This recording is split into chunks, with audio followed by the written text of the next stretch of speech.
Live tonight, Architects of Humanity, how to create another mind. Now, when I'm talking about the third mind, it's basically a theory of when two people speak with each other, you're talking to the person, and if you're able to build upon ideas, you start to create what is known as the third mind. Now, the third mind is something that shares both minds. This is why I put the thumbnail of two people thinking, and then the third mind is created. So they're both using their mind, and in combination, it creates another mind. So, say there's three people, there's going to be four extra minds. So you have an extra mind between two people. And by just adding one more person, you will have that person share a mind with each of these individuals. So that would make up holographic, three minds that are holographic, plus of all three, create another mind. It goes exponentially when you're speaking with other people.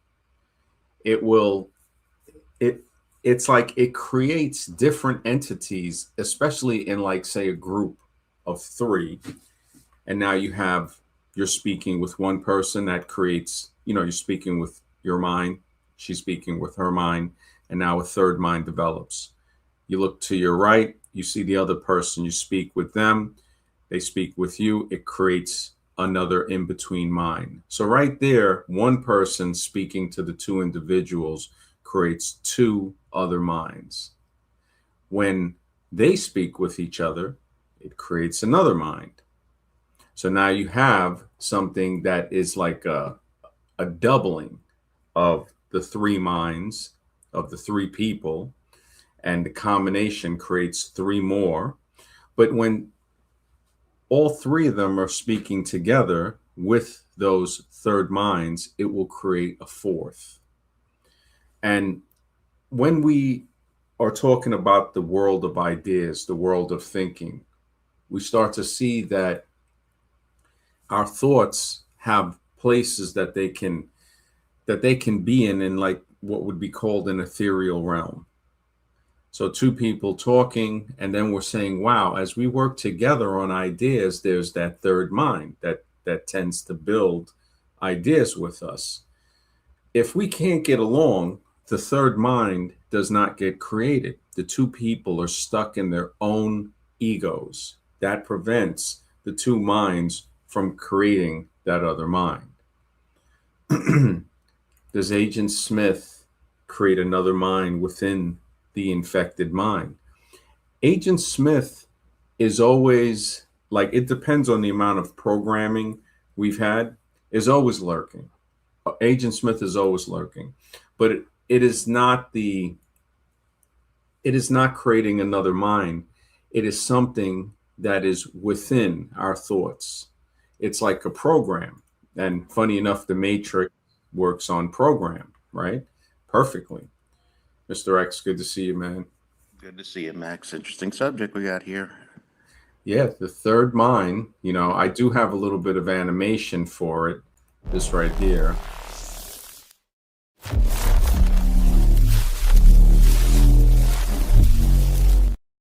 Nice job. Nice. I like it. Thanks, man. I was going to put it into a short video that I'm working on to give demonstrations for, like, this picture here. When we're looking at the two people thinking, and they're using their individual minds, one from the female on the left is pinkish, the one on the right is bluish, and the combined mind is yellow. Uncommon Truth Shaman, good to see you, man. He says, no doubt, maxed out, legend. Thank you, brother. I appreciate that. Have you seen the rise in Gen Z getting dumb phones? No, I haven't really kept on it, but I don't even know what that is. What are dumb? Yeah, I guess it's the opposite of smartphones. I guess. Yeah, Well, we're all using it's not tied to one generation. It's all of us. Yeah. I mean, well, I think there are some people that have to have the most up-to-date brainwashing device that they have on the market. I've noticed that Hmm. some of them definitely have to have that the top notch, trading in something that works fine for the newer model, so they can get that. You can't have not have the newest. GG says, I'm telling you, man, boomers are the source of. Oh man, Is that I don't know. lasagna? That sounds like lasagna. I Boomer. don't know. It might be. You never know. He was big on Lasagna. boomers. Remember? I probably would call that the cyber zombie. Yeah, lasagna was kind of on the boomers. That's true. Mhm. Good to see you, Forge in the Flesh. If you want to hop on with the third mind, the creation of the third mind is a collaborative phenomenon. Now, anybody can look this up. They could type in, what is the creation of a third mind theory when two people are thinking together? Something like, what is the third mind theory alone? The third mind, it is a collaborative phenomenon where two or more people working together in complete harmony toward a shared goal, and that goal could be wanting to learn. So this is showing us different ways we can use our mind power in combination with each other that Mhm. has a synergistic effect. Like one mind plus one mind doesn't equal two minds. We see Yeah. it creates a third mind. Like And what that we're doing third, here, kind of like what we're doing. yeah, exactly, just like what we're doing. So we have three, you and I created a third mind, like we're talking, and we created this, how we have the third mind in the middle of this picture. Now that the mind has come here, he creates a third mind with you, he creates a third mind with me. So now we have our three individual minds plus three minds that are in cooperation with each other. How you and I will think of an idea that goes into a third mind, which is a cooperative mind. It's neither yours nor mine. We still have both our minds. Then we have this, it's as if we're creating an ethereal server, which Mm. is that third mind. And then the mind and one of us creates another one, him and you. And then the three of those together, these three minds, the three of us together create another, a combinatory triplet mind. So like the two people create this one mind here, and I will demonstrate this in videos in the future. The two people create this one mind. Three people we could say would be mind, say an orange mind. So we have that. So now how two people create that third mind, three together can create individual extra minds in between just the two. But within the three people, there's a very powerful, that's where the think tank comes in. So Hmm. now you have a very powerful third mind because you're using three minds to create that. The Can I ask something about collaborative, that real quick? yeah. Could an Agent Smith disrupt that mind? If it, well, it wouldn't disrupt the mind, it would disrupt the person, and then the person would allow that to, it would not happen. Like it's sort of like if Agent Smith comes out in you, there's no way we're going to create a third mind. Well, I mean, like an external Agent Smith. An external Agent Smith comes in, and like say a fourth person joins the stream right now Mhm. and Well, tries to kill Agent Smith. it could, like, say, and this is an example, like say somebody came on that was very disagreeable, didn't want to build. The two of us could still keep the third mind in between us, and Hmm. it could actually, if we stay disciplined, make us more powerful to where it's easier to dispel that person. It's all Interesting. about whether or not we can stay strong enough to keep our third mind. That person might not want to create a third mind with either one of us, and will definitely not create a mind between all three of us. So just the two people will start to realize, like, okay, this person isn't trying to learn. And there would be a way for us to hold that person back or to not have a conversation with them, because they, well, we see when you have the conversation with that person, they never let the conversation go too far. They always interrupt, they always destroy any type of progress that's being made. Right. Mine, good to see you, man. See, Okay, I would like to add. I feel like I have had like to be honest, a negative like effect on people whenever I like interact with them because I am more what some might call like the class clown or the troll.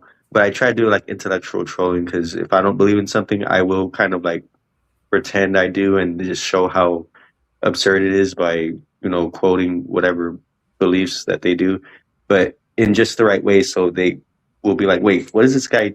Is this guy being serious right now?" It's just like, "Hey, this is what you believe." I'm just kind of like repeating what you say, but I'm going on to say I do feel like a lot of times I want to be serious, but I do find ridiculous things funny, so I make fun of them. And then people interpret that as, okay, now it's time just to be a jokester 24/7. And yeah, it's kind of hard for me to sometimes get in certain groups because it turns into more like a clown fest than but anything mine else. is that because you don't respect it. That's why you do that.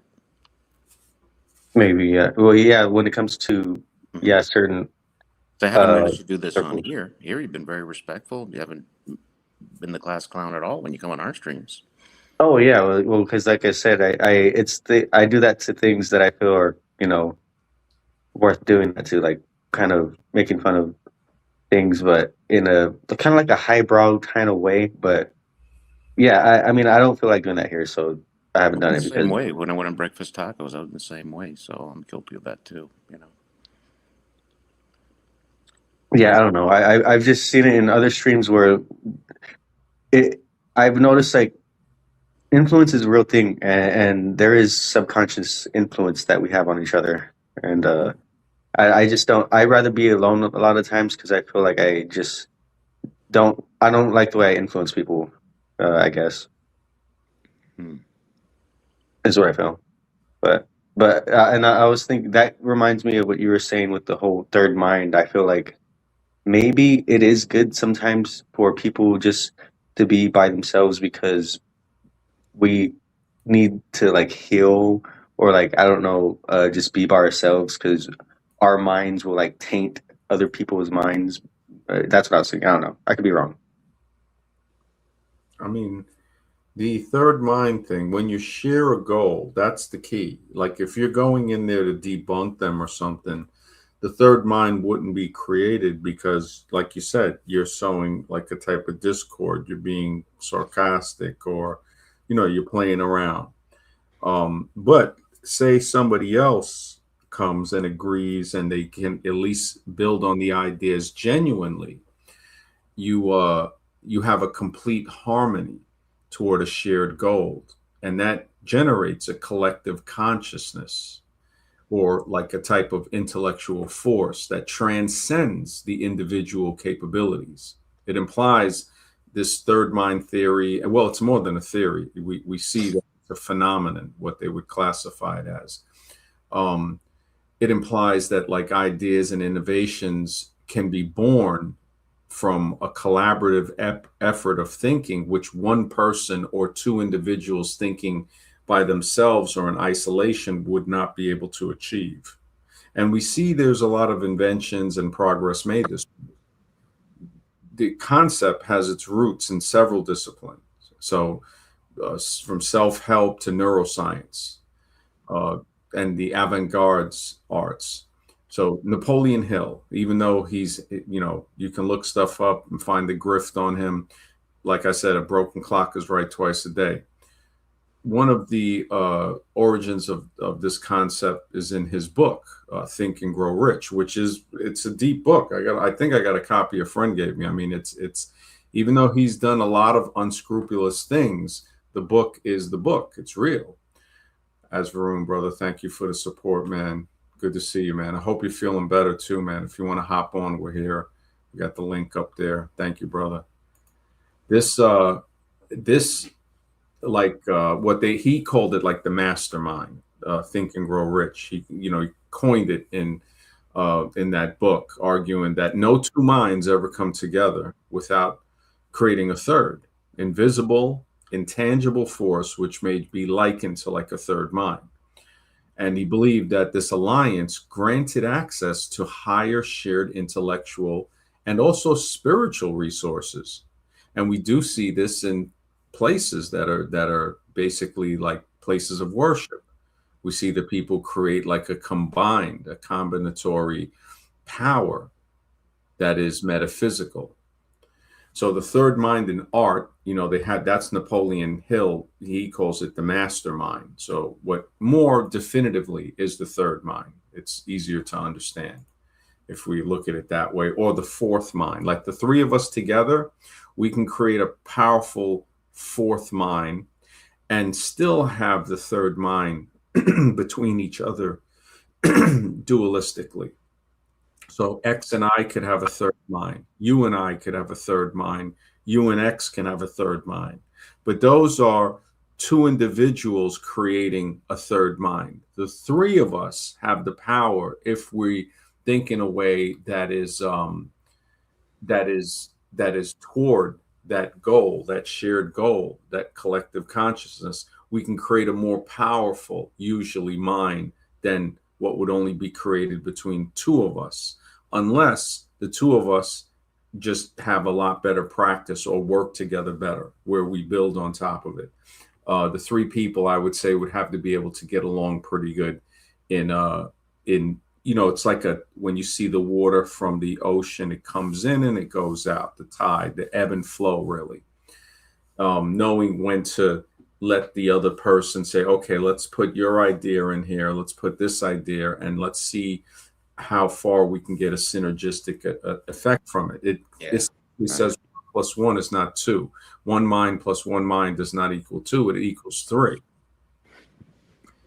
And 1 + 1 + 1 is not 3. So we create more. So this creates a synergistic effect. 1 + 1 is not 2. 1 + 1 could equal 5. It exponentially increases it. Humanity wasn't designed to be alone as a hermit, an island unto one's own self indefinitely. So in saying that we do need isolation, but not indefinitely.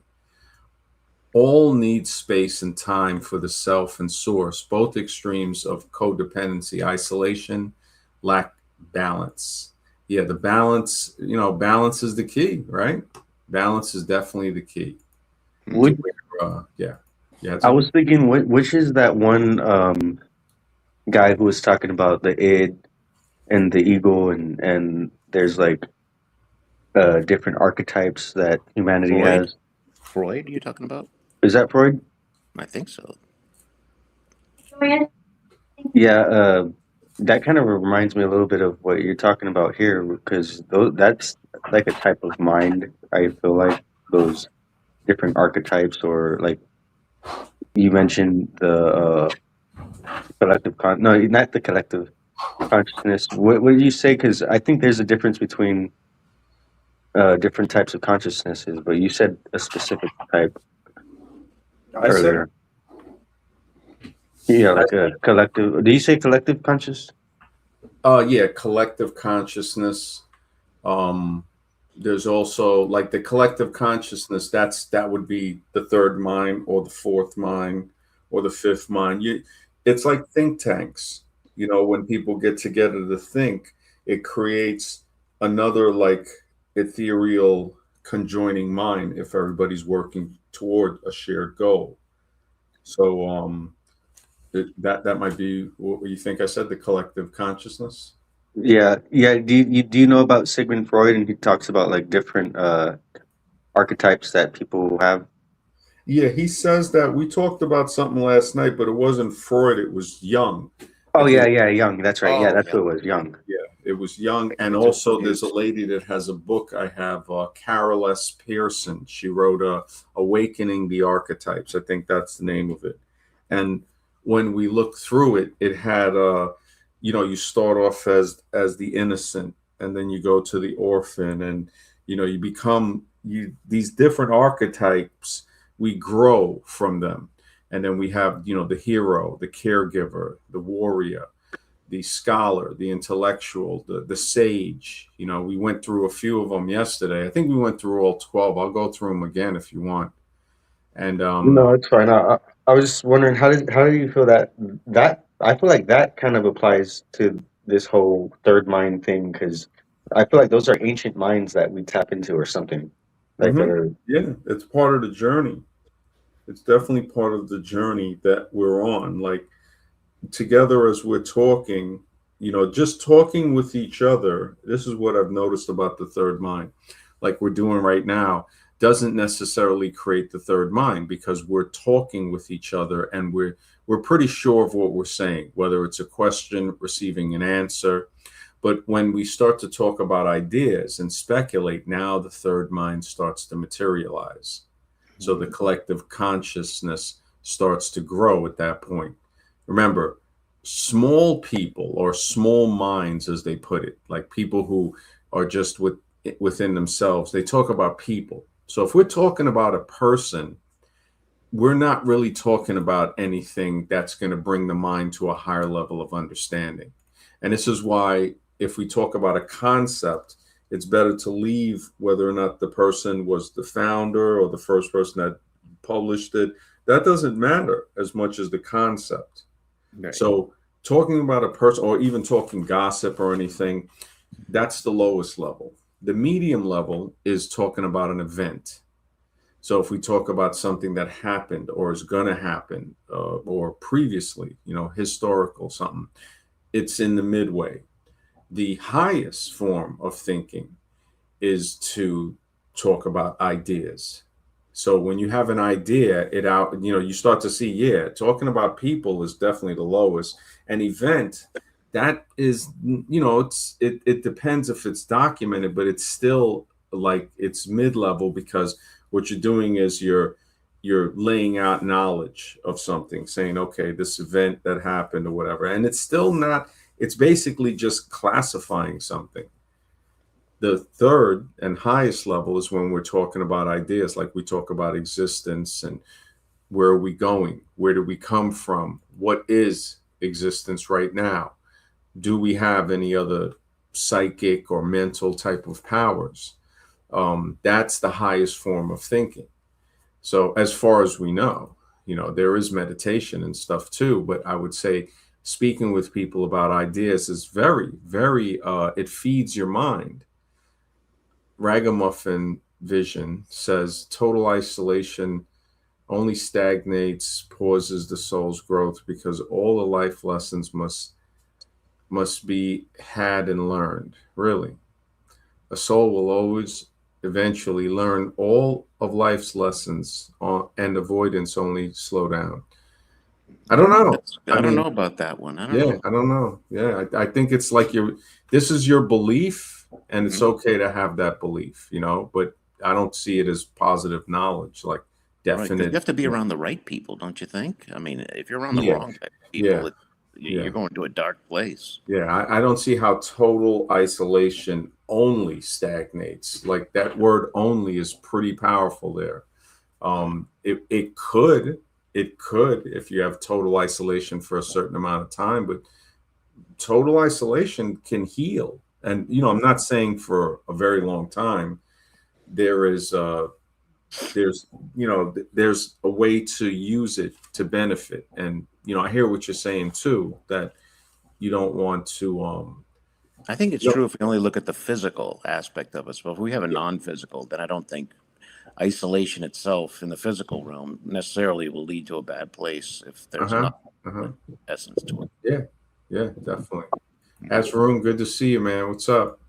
Yeah, nothing, nothing. Yeah, I just thought I'll be here for 5-10 minutes. I'm Yeah, outside, that's so I okay. thought I'll say hi for some time and then go. Okay, cool, man. And I'll be That's cool. back. I get ready for work. I'll be back. Yeah. Yeah, we're talking about the third mind. And we when we talked about Napoleon Hill, he calls it the mastermind, and he goes into the collective consciousness and stuff like that.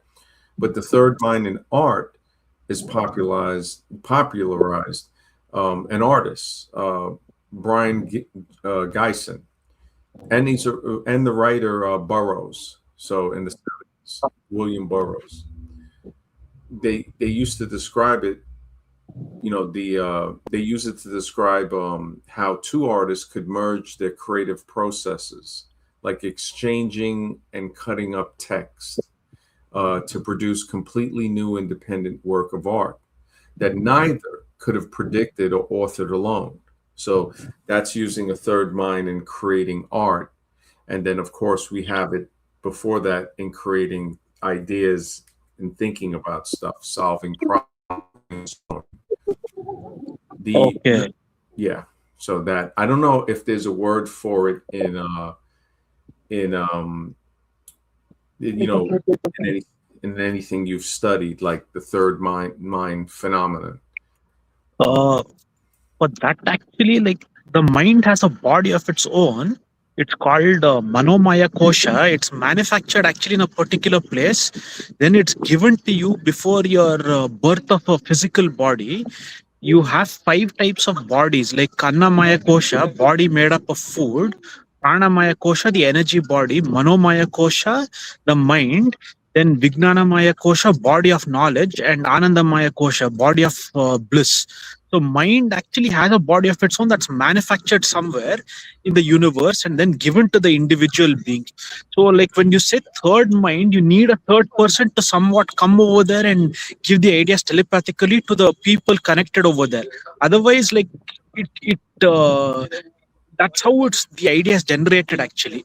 So probably when these two people collaborated, some being invisible to their presence came and gave them more ideas without their knowing it, and that's how they were able to get it telepathically is given it to them.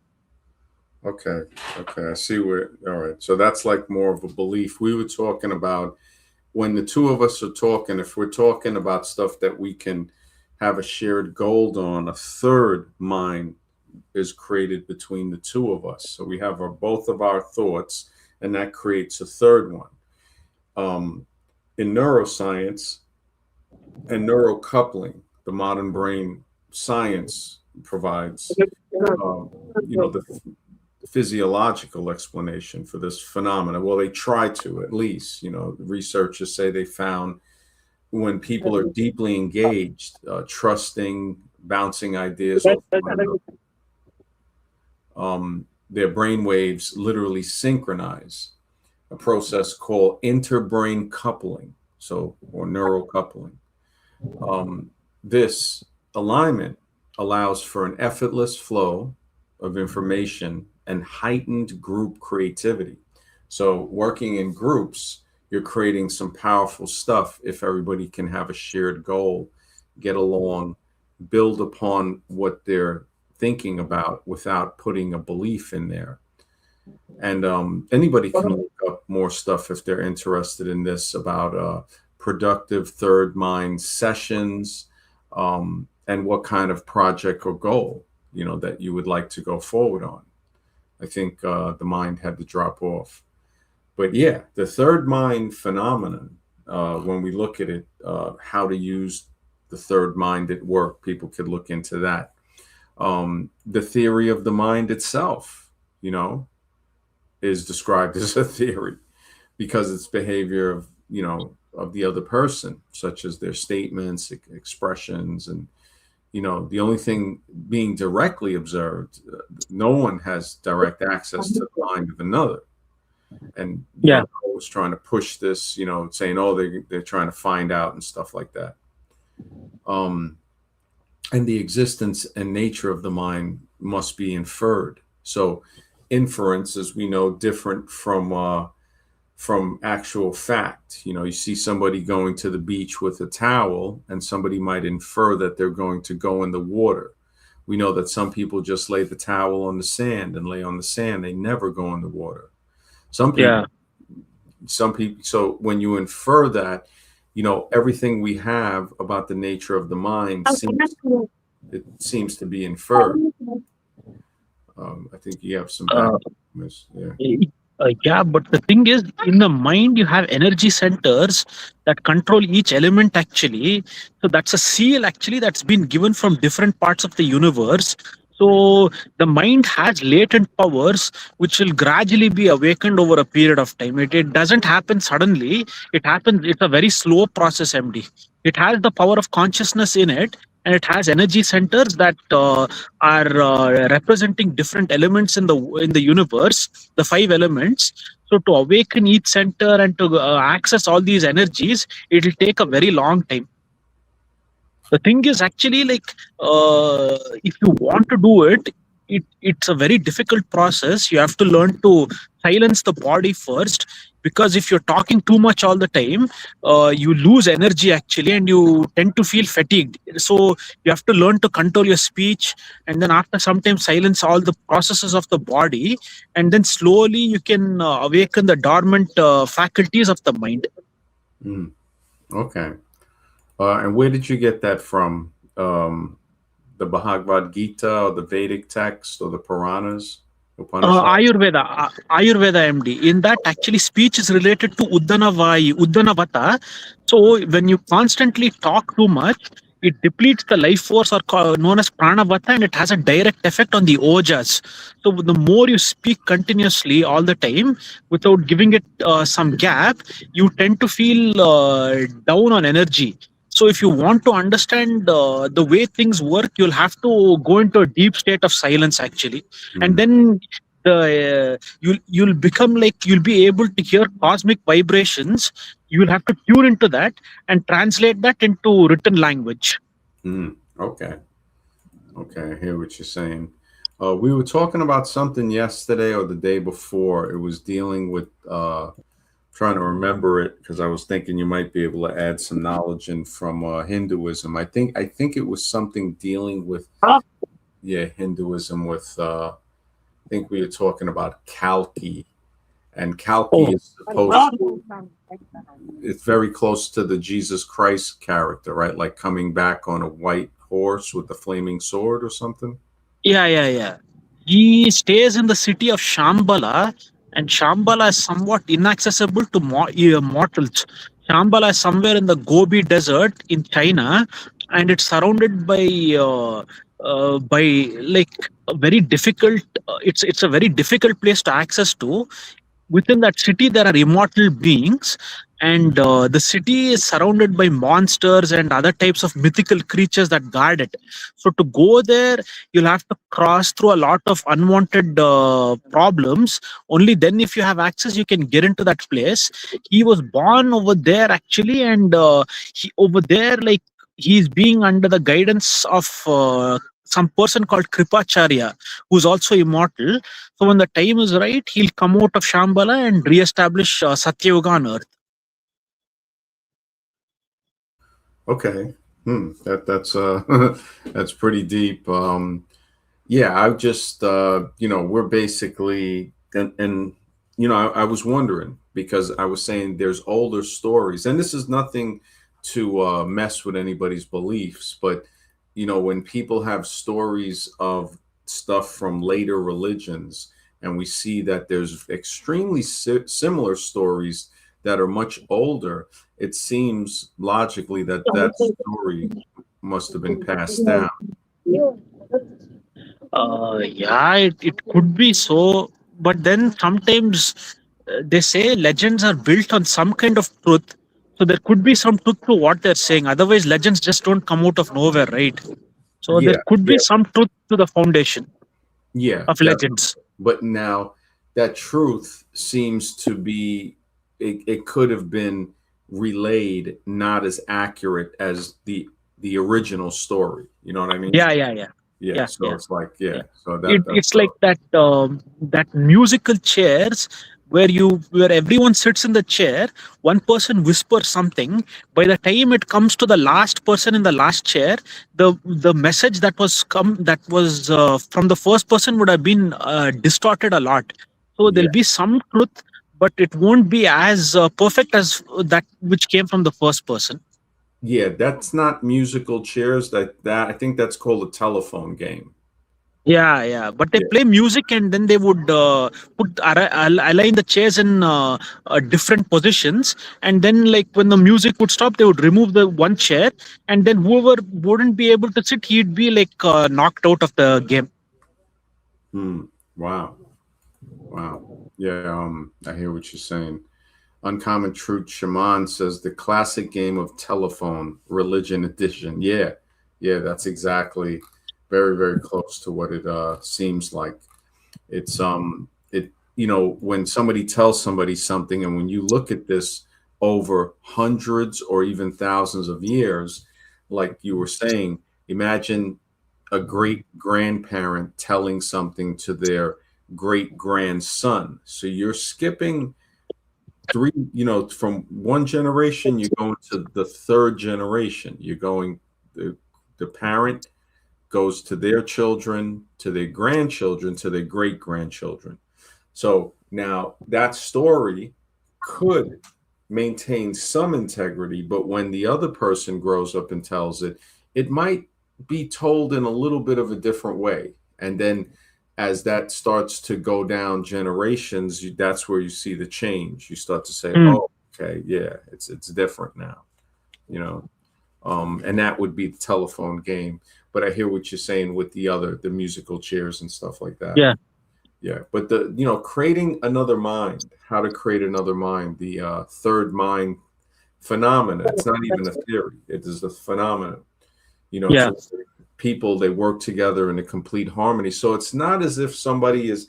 Remember, it doesn't really happen as much, or it doesn't happen at all when people are talking about lower level things like people or even events, or if somebody's trying to state an opinion, even in teaching stuff, because the student is being receptive. It's not a sharing of ideas at that point.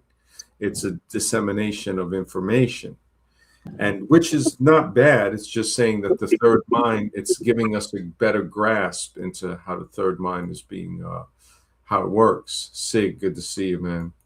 Yeah, so it's like it's a phenomenon that's worth investigating and worth thinking about, because it allows people to expand the so-called limit that they have of their imagination.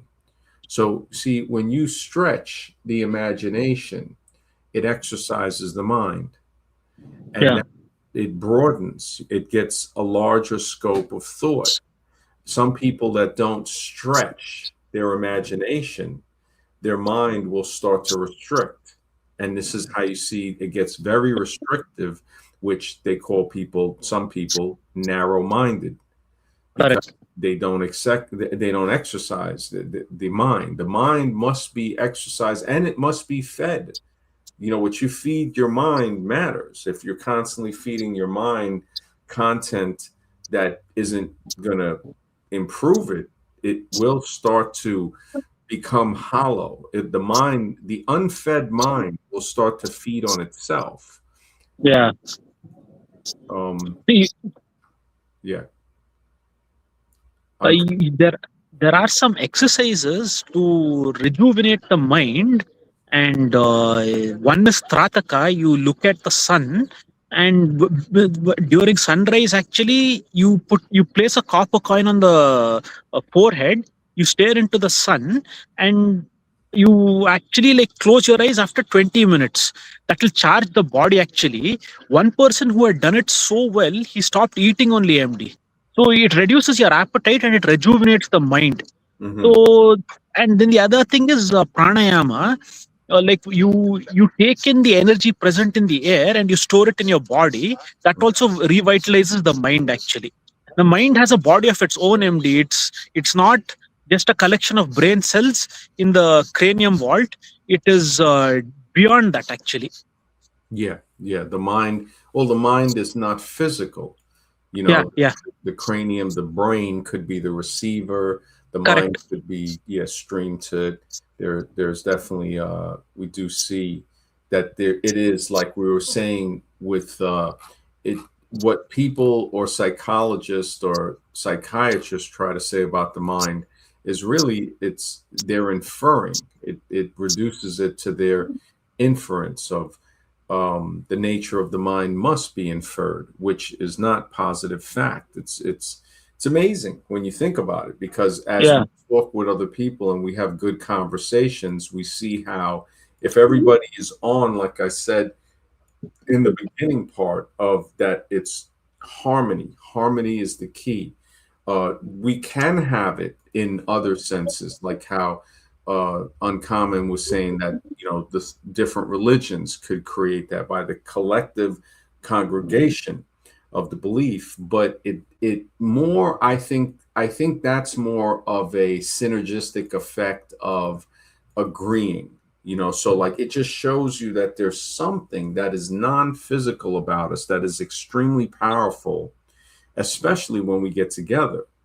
A group of people singing together, we hear it in the choir, the power of it, of how when the voices join, it becomes easy. I've experienced this when we would exercise and run together and do calisthenics. It's something where there's a collective energy that allows somebody to do more than Yeah, whatever they be able to do by themselves. correct. You have somebody in the background with you? No, there are people I'm in the park. Mhm. So some people are walking. I thought I'll be here for a short period of time. I'll Mhm. again join you back, MD. I'll leave right now. I'll come back within maybe 20 to 30 minutes and rejoin the show, MD. Sure, take your time. Take your time. Okay, bye, MD. Take care. Yeah, take care. It's always a pleasure, Ezra.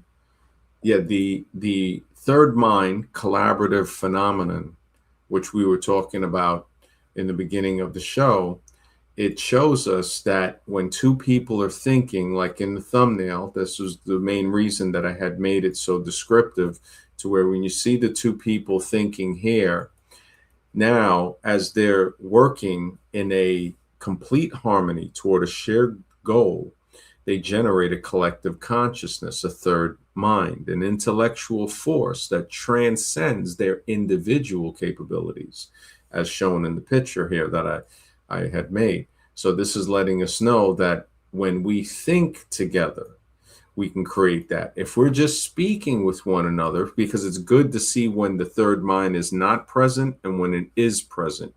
I would say that if people are working on ideas and the third mind starts to materialize in thought, kind of like a server that works, we both put our thoughts into it and we have a collaboration on it.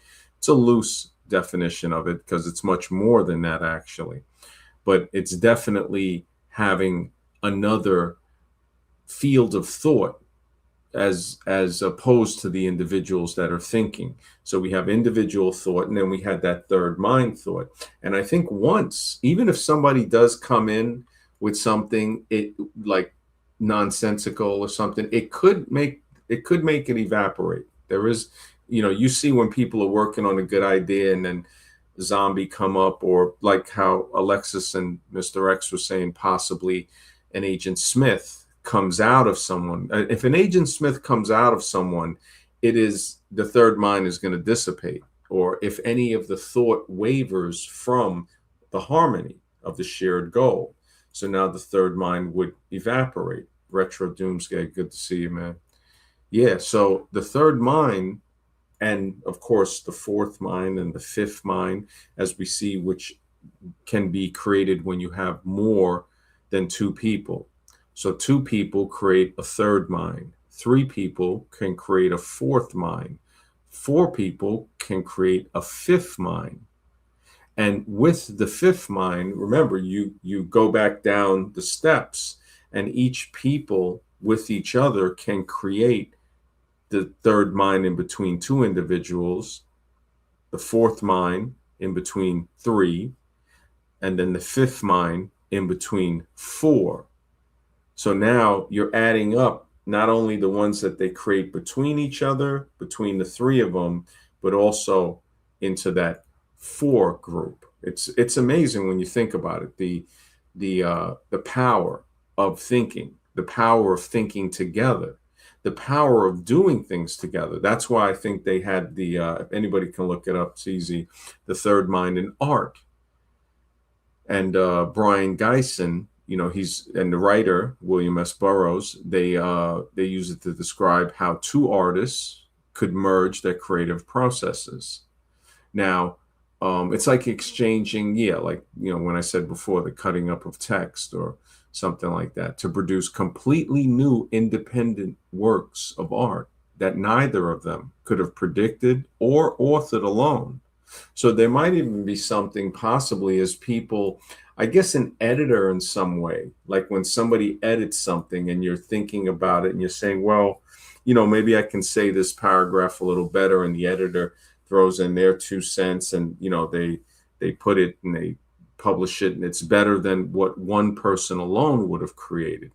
So we see that collaborative effort, and we have real-time examples like editing, which is actually a good example. People can look at it and say, hey, you know what? It makes sense. Why wouldn't I ask somebody their opinion on something? Alexis says, over 25 viewers, your channel's growing. Thanks, man. It says 17 here on StreamYard. I don't know, maybe on YouTube where you're watching it says 20. That's great, man. Thank you, bro. Appreciate that, man. Yeah, it's saying 17 on StreamYard, though. I don't know why. Usually, I guess YouTube and StreamYard are a little bit different. But yeah, I appreciate everybody watching. That's great. I mean, the third mind, how to create another mind. And this goes beyond the third mind, because we spoke of how three people can sit together, work in harmony with each other, and create that fourth mind, which is, I would think, more powerful than the third mind, unless the two people that are creating the third mind have very powerful thoughts and work in harmony a lot better than the three people could work in harmony together, because that's something that matters. I mean, you have to be able to get along. This is why debates don't get people anywhere. A conversation of thought, that creates the other mind. That's how you create another mind. And this is why I named the stream that, so people can see, when I speak with somebody and we're productive, it seems that ideas get more expansive. But then if somebody brings in something that's kind of mundane, or again, like I said, talking about people or events. Now look at people or events. What kind of lower thinking is that? Let's look at it in the ball chasers. If you think about a ball chaser, that's a person. If you think about the event they play in, that's mediocre, to say, at best, really. To say the least, it goes back into the lower category. If it's an event that, who cares? If, thinking about ideas about where we come from, where we're going, what are we here for? These are the big ideas that we could get a lot further when we think together. Do zombies have their own mind, or are they infected with other minds? I think the zombies have failed to use their mind. It's like I said before, that you got to feed your mind. The unfed mind will begin to feed on itself and eat out whatever thoughts it may have had. And then what does it look for? Content, empty content. This is why they walk around zombified. And if you think of something with content, with substance, with meaning and purpose, they'll try to eat those thoughts out of your head. They'll chew them up and spit them back in your face. How many times have people have experienced that somebody asks you for your opinion, only for the zombie to chew it up and spit it back in your face? They don't want your opinion. They want to eat your opinion out of your mind until you start talking and thinking like them. So understanding like these type of talks lets us identify that type of behavior. Retro says the delusional psychosis, massive ego masses with a 15-second attention aren't evolving. Holy smokes, 15 seconds. No 15-second attention span can compete with actual focus. Yeah, man. You got a very good point there, man. The 15-second, we might have to call them 15-seconders. So it's like, 20 seconds at best. And I do notice that. I mean, we're trained. What is it called? We're trained they try to diminish our attention span. Some people look at the, what do they call it? Doom scrolling, where when you scroll, it makes you wonder why the shorts are 50 seconds long. Some of them even shorter, 30 seconds, and you scroll, you look at something else. This is why I rather do live streams, but I will put shorts out eventually, again, more, and videos, and try to continue doing the community posts every day. I put one up the other day with the Chris Hansen thing, which it says it plain as day. And then I put another one which shows the effects of so-called success with the before and after the pictures of um of the girl that plays Wednesday in the new Addams Family, looking spent in the second picture, and then Justin Bieber. Justin Bieber, I mean, yeah, it's kind of, man, the brutality of it. I mean, we saw what happened with the kid from Home Alone. I mean, just brutalized. But I think he came back. Retro says, I pictured 4 of those balloon brains in one room without one brain between them. Still not productive. Oh, man. Yeah, you have to have the shared harmony. You have to be working together in complete harmony toward a shared goal. Generate a collective consciousness or an intellectual force that transcends the individual capabilities of each person. And that is the idea that's implied. And the innovations, it can create things that one person could not achieve. A person thinking in isolation. This is the power of creating another mind. Now, this possibly can be done with a person by themselves if your mind is trained to be powerful enough to hold 2 different thoughts. If you get, when somebody says, hey, a part of me disagrees with that, or a part of me agrees with that, what part? It shows us that there are other parts of us. We're not just the one person. This consciousness that's speaking is just one part of not just the person, but one part of the consciousness, because other parts can come out. We have different characters. Remember the 3 masks that everybody wear. One mask is we wear it for the world to see. That's one mask. There's another mask we wear that is for our close friends and family. And then there's a third mask that we don't show anyone. That it's just, that's the way it is. Now, this is something that some people, if you hear somebody, like most people that are honest with themselves can see, like, yeah, that's true. There are things that we have in our private mask that we don't show anybody. That's the mask we wear that nobody gets to see. Then the family and friends get to see a mask that is a little more revealing than the third mask of the mask we show the world. Because some people, when they see people in the world and then see them in their personal, we see 2 different people. But then we always remember there's that third one, that other one that's hiding. Alexis says, can zombified minds truly get cured? Or is there a mind that is far too gone? There are definitely minds that are far too gone. And there's also minds that can be cured. And we can determine that when we see people, right? And we talk to them about certain things. That's the test. That's the litmus test.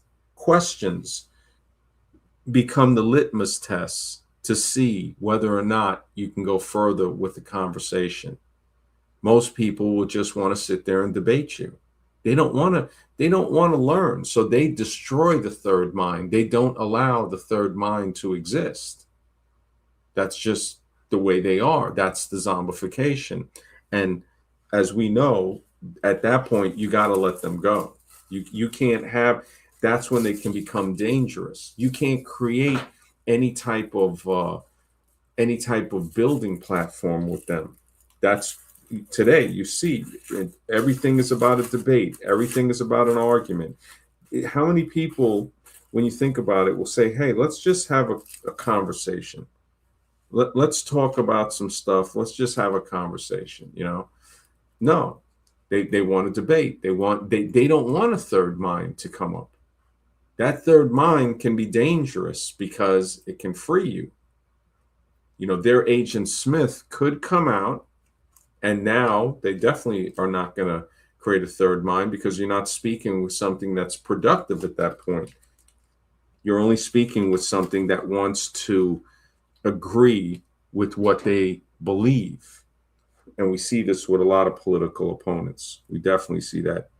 The political opponents are they are they are everywhere when you think about it. The political zombies. I mean, they're just it's if you want to see somebody who doesn't think, you look at somebody who's been zombified by politics a lot. We had somebody yesterday who were saying that they believe in the side they believe in, which, they did have some points that were right on target. That's real. Of course, everybody doesn't, have everything right. We Things that we think are real might not be as real as we think they are. The vote being one of them, the loyalty of politicians to the public. Why would somebody have loyalty to you or be the servant, because they are public servants, when there is nothing to keep them in line? There is no consequence. See, just thinking about these ideas lets us go a little further to create, even with the chat, with ideas, we somehow can create more than just a single mind. Why do these zombified minds like to debate instead of conversate? It's because remember, the unfed mind feeds on itself. So they've eaten everything out of their mind. And when they debate someone, all they want to do is really assimilate them. It's not even a debate with learning. It's a debate about assimilation. And most people don't realize it. Most people love that. Most people binge on that. It has become a drug. And these are things too. Certain feelings, certain emotions can be drug-like. They can be more detrimental than drugs, because they can force a person to never grow. A person that's on drugs and gets off drugs, some of those people actually create a very positive life for themselves. The person that can't get out of their ego, they're in a prison without walls. They walk around in the open zoo thinking that they're free, because again, they won't sit down and speculate. Some people can't take reality. Some people definitely.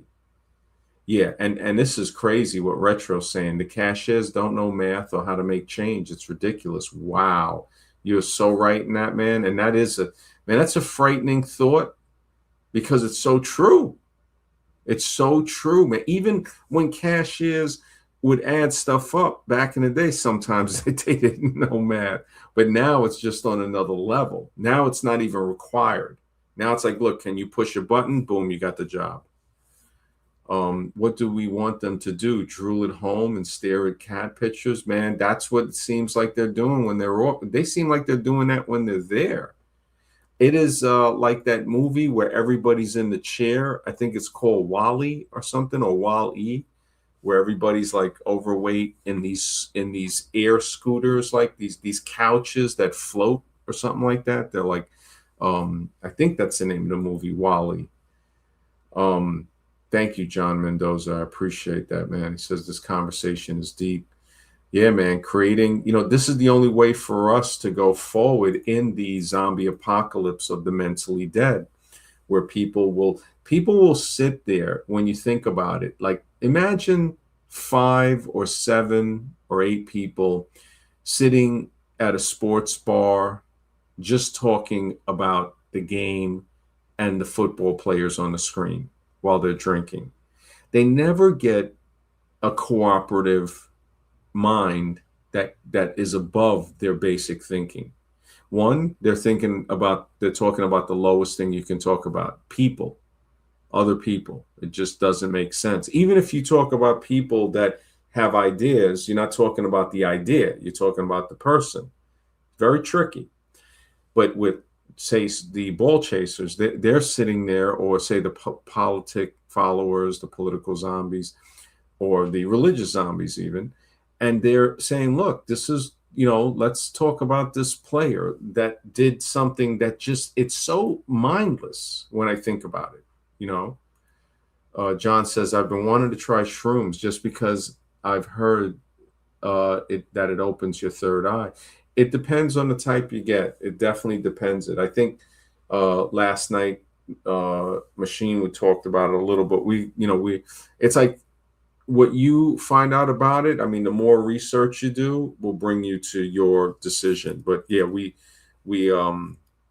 I actually got a letter from YouTube that was telling me they said the video was okay, but I guess somebody or they must have scrutinized it. That's why I let Machine know that this is not, we're not advocating anything, but we wish you well in your journey if you do decide to try that. But as far as, we stay within YouTube guidelines to say, hey, you know what? I think it's a great thing that you're looking into that, but we can't give advice on that stuff. We can give our experiences, definitely, because the third eye, I think it more shows something that goes beyond the physical. It lets you see that. It's kind of like a revelation of the mind. Can we be friends with these zombified people, or will our mind turn into a new mind? No, it wouldn't. I wouldn't say. I would say new, in a sense of, it's not going to be the same as it was before. It's like Cipolla and I think it's Thussell, where he made good points with the laws of stupidity, that whenever you deal with somebody like that, expect to take a loss mentally. They're going to drain you. So that's where the mind wouldn't be a new mind, but it would be a different, it would be a different mind. That's Retro said, move one quick fine wine into thrift store. John says, a person who could help them at times, but everything in duality, a person's ego could most definitely hold them back from their greatest potential. Absolutely, man. Absolutely. The ego, I let people know, the only enemy is your ego, ignorance, stupidity, all of the emotions that can cause a person a lot of problems. Greed, these devices, basically. Some people might call them the 7 deadly sins, but they're more vices. So guilt and shame, the difference between those two, guilt can be paid off. Shame is forever. Shame, and this is why sometimes people will try to shame you, because it lasts forever. Guilt can be paid off. Shame, it's as if a person is ashamed of something that they are, that they were born as. That is something that stays with them. They have to, that sticks in the mind. They have to cure themselves. They have to heal that wound. And if you don't heal yourself from who cut you, if you don't heal from that cut, you'll bleed on people that didn't cut you. And we see this happening all over. We see these people that are cut and hurt, and they haven't healed from what somebody else did to them. And now they're bleeding on people that had nothing to do with that. And these type of conversations might be able to wake people up to that if they're open-minded enough. There was life before the trip, and there's life after the trip. Yeah, the trip after. Yeah, absolutely true about that with the mush. Yeah, the mush is deep. I would like to hear experiences if you would want to share. Yeah, sure, man. Definitely, bro. Definitely. Alexis says, is the saying money doesn't buy happiness true, MD? Money can help alleviate the pain of suffering in some circumstances, like mental, in some financial. So really that's the most accurate way to say it. It can help financial suffering, clearly, without a doubt. But as far as remediating mental or physical, we already see that that's another thing. Sometimes eating healthy can remediate physical suffering, exercise. Sometimes people have to be medicated. Depends on the level of if they have pain. The mental suffering, that's a whole other avenue there. You're not going to be able to fix that with money, but money can help you find ways to relax, to fix that. So money does help financially, without a doubt. Um, Einstein, yeah, Einstein, I would say, is a puppet. Yeah, and yeah, his quote about the universe being infinite and human stupidity, and he's not sure about the universe, implying that he's sure that human stupidity is infinite. But yeah, I think he was a puppet. They were saying that he worked in a cloak office, no, a patent office. So there's a lot of stuff. Mushrooms are a mix. You can't expect. Yeah, it depends. Some people can catch it. Some people can experience that.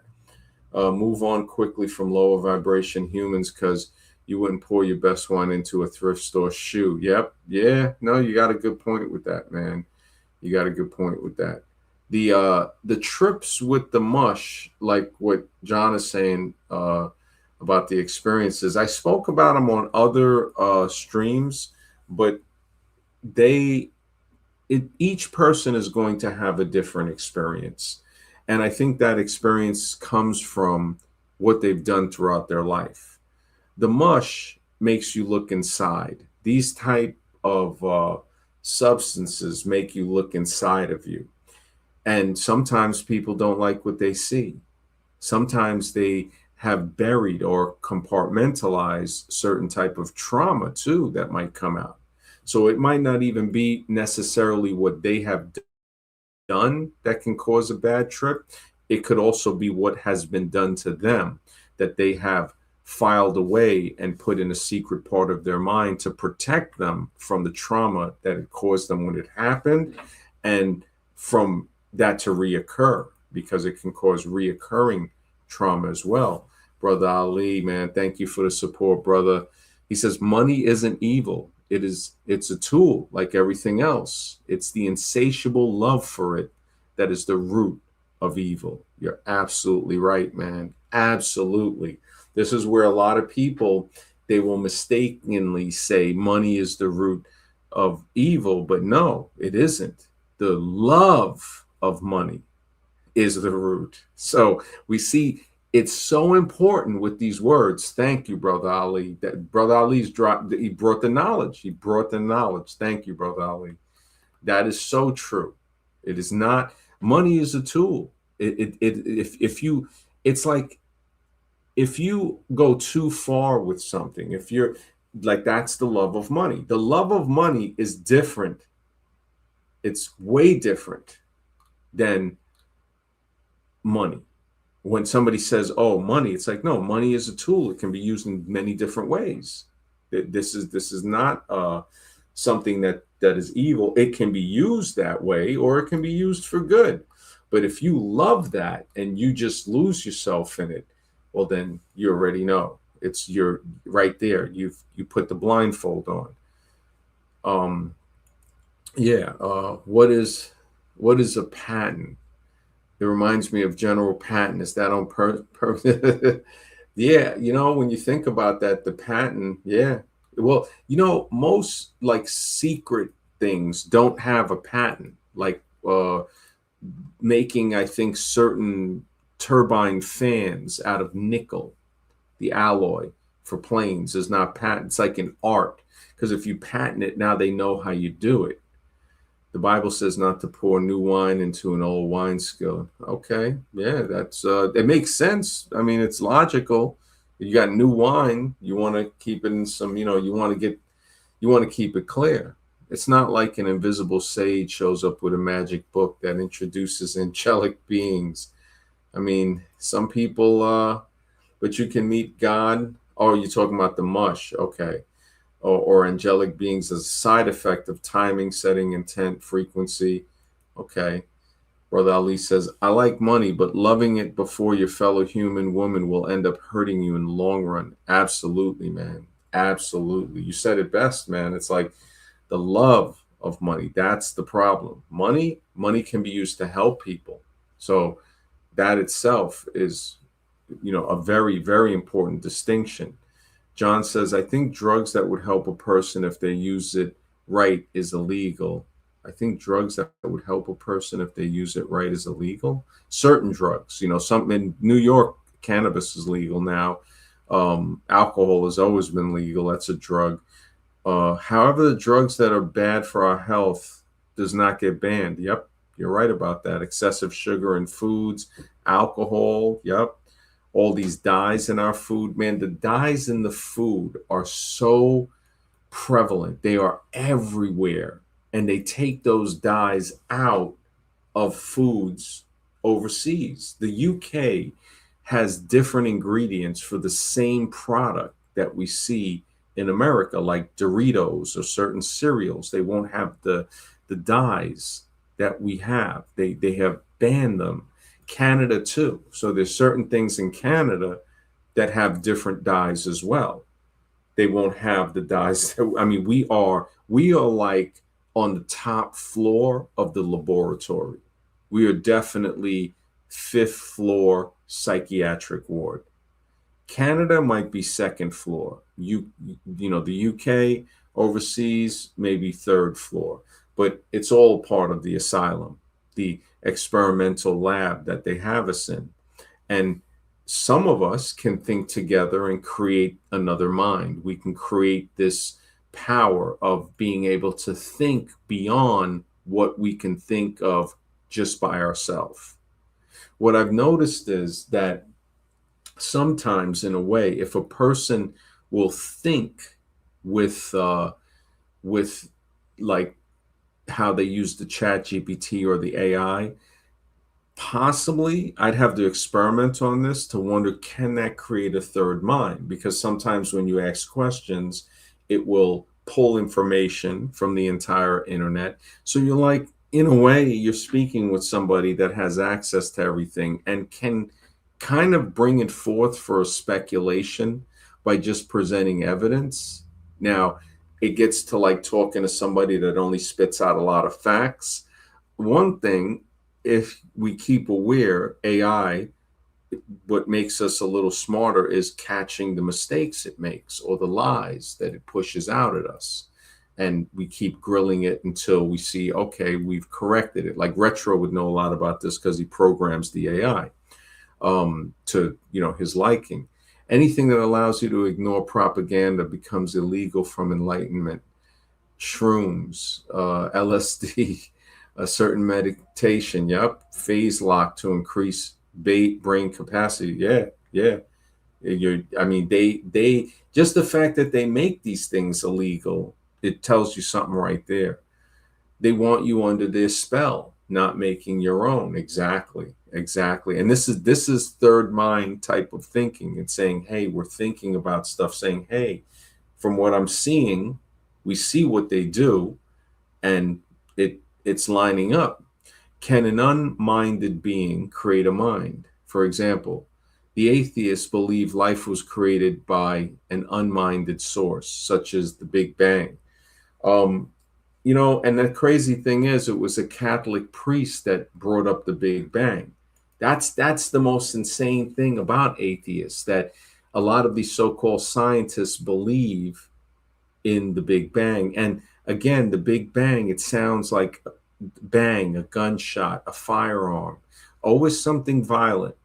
Oh, not like how Sosa was saying, where it made more sense. The universe might have grown into existence. And as the physical was constructed through possibly growing it into existence, that physical material universe may have attracted consciousness.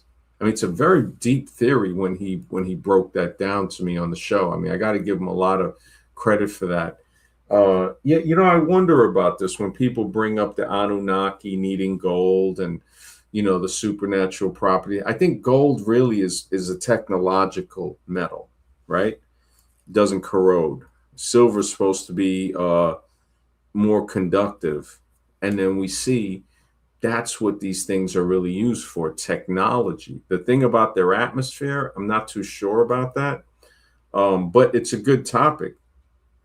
Canada guilt trips people into medical assistance. Wow, yeah, I've heard about the maid, man. That's brutal, man. It's so messed. That's straight Soylent Green. When we talked about Soylent Green on how they had the assisted thing in Soylent Green. That's what AI, AGI, gold is to standardize thought. Yep. They definitely want to control thought, standardize it. That's what the corporation's idea, yeah, to make decisions for you with their machines. I'm for AI, but corporations are taking this down. Yeah, the cocoa saccharin street. Mr. X, what's up, bro? Hey, I'm back. Yeah, man. Yeah, retro. Yeah, the gold for the machines. I read that gold is used as fuel for anti-gravity ships. Interesting. Yeah, that's an interesting thought. And that it can be one. Yeah, the reflective properties of it are amazing. And if you combine it with the right percentage of silver, then it has a higher reflectivity. Yeah, I don't know what type of fuel, but I would think it's used more in a technical than a. Well, I know silver's the best conductor of electricity. I know that, and it's highly in demand for solar power and batteries. Yeah, yeah, yeah. So that I mean, it's like there's probably more stuff. Alexa says, does cloning create a new mind? Do you believe cloning really exists, and the theory that the elites use it to replace celebrities who are fighting back? Um, it's a possibility, man. I mean, the fact that they come out with movies, like, you know how some movies, they live, and some of these other movies predicted a lot of stuff we see today. Remember, there was a hovering drone in They Live that he um, he shot with the shotgun. And Wow. what do we see today? Basically, that's a drone.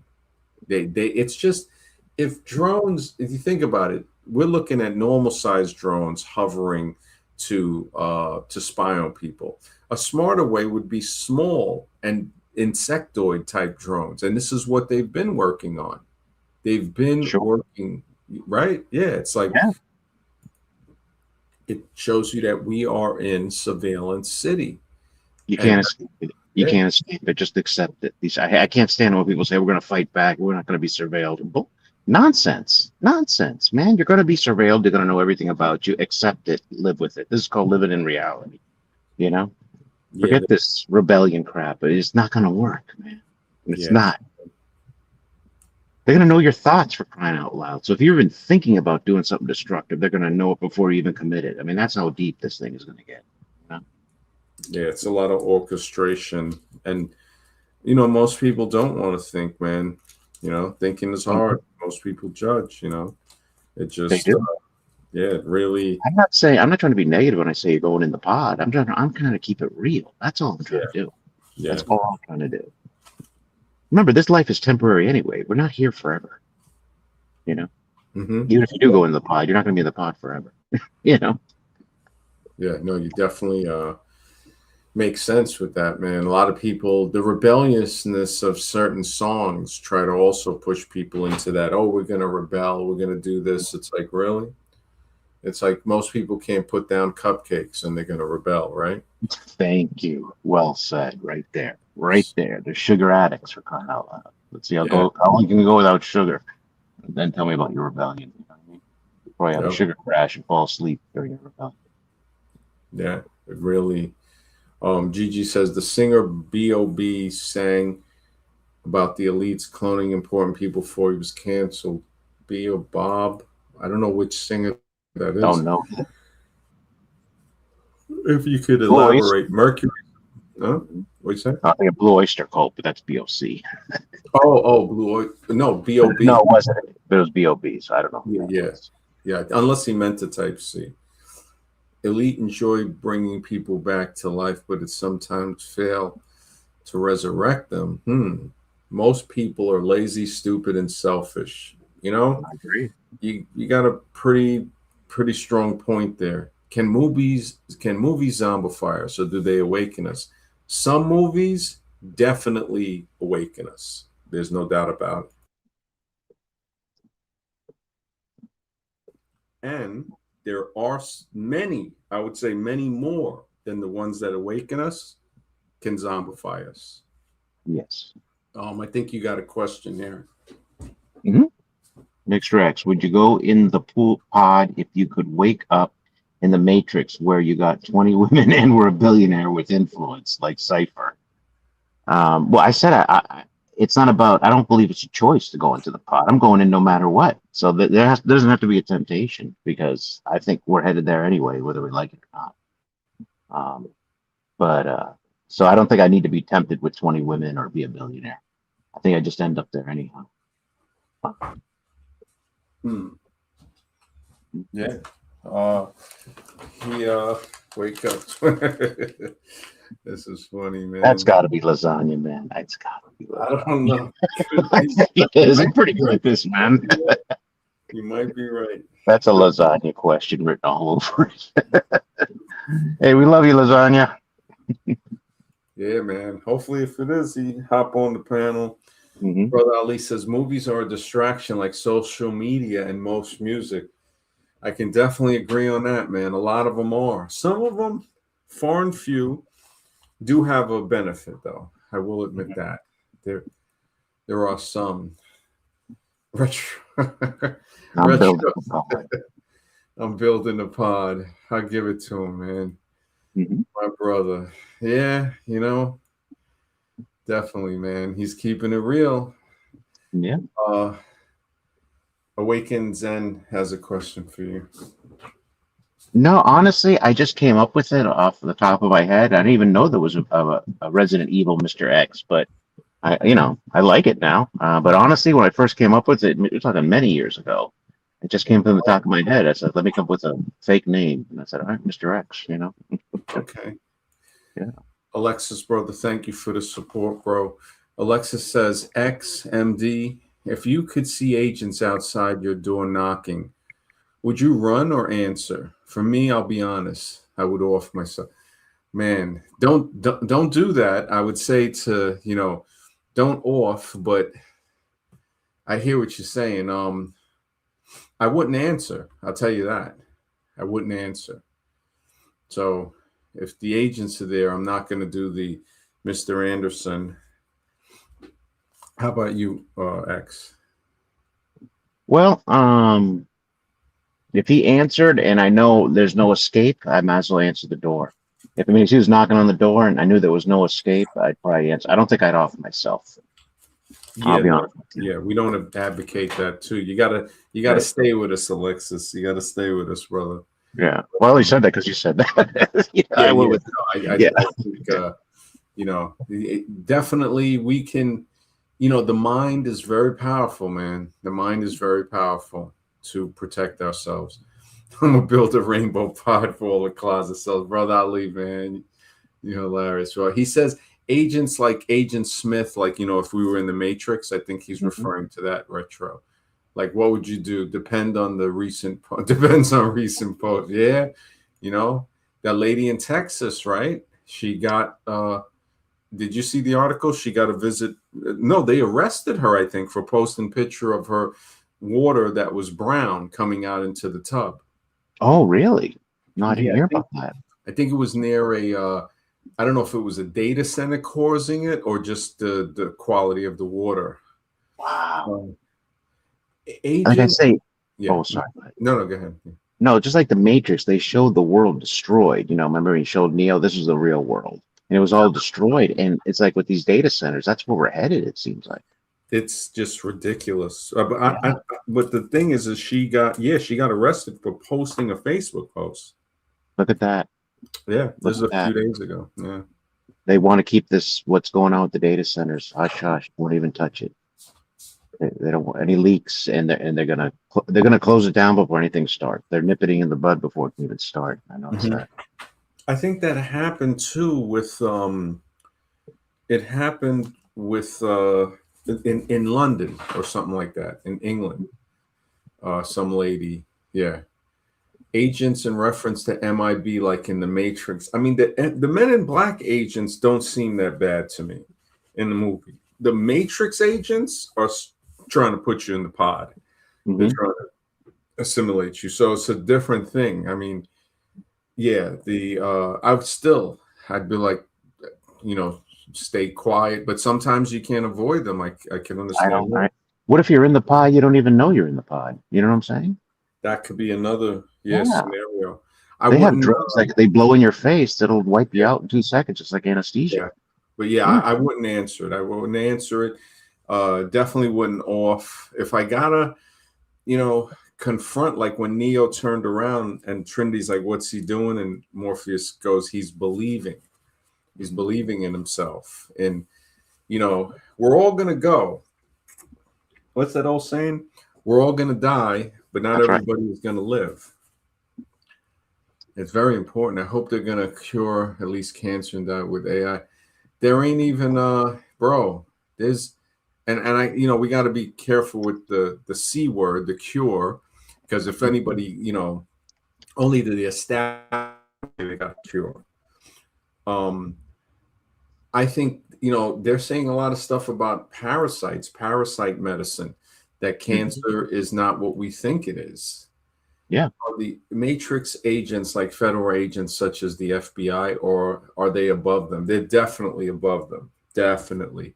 Because you see how the FBI, there's a lot of stuff that they don't do. You see guilty people in politics and they just back off. I think something with Hillary Clinton, right? When she was running against Trump and what, she delete emails or something? Oh yeah, deleted emails. I can't remember what it was for, but I remember it was like a big deal. Yeah, and they never it was like, she ain't going to jail. No. So that right there, it makes you wonder. It really makes you wonder. No, I think it's all just hocus pocus. It's just a soap opera. They're not going to admit some real serious stuff to the American public. It's just to get people worked up. You know what I mean? Mm-hmm. Yeah. Yeah. It just man, when I think about it, it's like it's a scenario that's almost unbelievable. It is. The level of corruption and everything. It's like what the heck? I can't even. I mean, it's hard to believe. It really is. The level of corruption that because I wonder. It's like, are they there just to harass the citizen, basically? Yeah. Parasite has something to do with. They're saying there's a link there, a similarity. Square root of -2. Isn't that 4? Oh no, that's not 4. Square root of negative 4. Is it 4? Yeah. Square root of -4 is 2. I think I'd have to look it up. Actually, that's I think it's 4. Is it negative? Is it a negative times a negative, a positive? Yeah. Well, that's what I was thinking. I think the square root of -4 is 2. I'm not sure. I'd have to look it up. Gigi says Putin is gonna. He said the world is controlled by intelligence agencies, and that's possible. It's very possible. I have my AI feed it. I'd have my AI feed it Agent Smith bad codes like Cat Street. Holy, so look up the Simpsons. Yeah, no, I've definitely seen that thing with that. It's an unending decimal. Wow. Wow. Yeah, the square root of 2, just the square root of regular 2, right? Is that it too, or just -2? Square root. Because I'm driving. So. Yeah, no. I think Retro can check it just to make sure. If you want to. Yeah, Retro. Yeah. I'm not sure what's the purpose of the -2 anyway. What's the I think he was just using it as an example. Oh, it's -1. Retro. Good. Nice. Yeah, but I think like you said, the negative and negative make positive. Right, I believe it so. Yeah. I'm taking math and a positive and a negative equals a negative. Yeah. I think that also goes for negative square roots too. Yeah. Alexis, brother, thank you for the support, bro. Says, what would you do if we saw 3 Agent Smiths watching you? They don't talk or engage with you. They just watch you and make it obvious out in the open. What would you do, Mr. X? I would just keep living my life. Where am I going to go? Where am I going to go to get off this grid? I don't know where. You know what I'm saying? Where am I So going to go? go about your life. Go about my life. Yeah, just trying to keep. I always try to keep my answers as honest as possible. I'm not going to pretend I'm going to be a Neo and fight them off. I mean, Mhm. I wouldn't even know where to start. I mean, I would try to formulate a plan. Seeing them, they don't talk or engage, they just watch and make it obvious out in the open.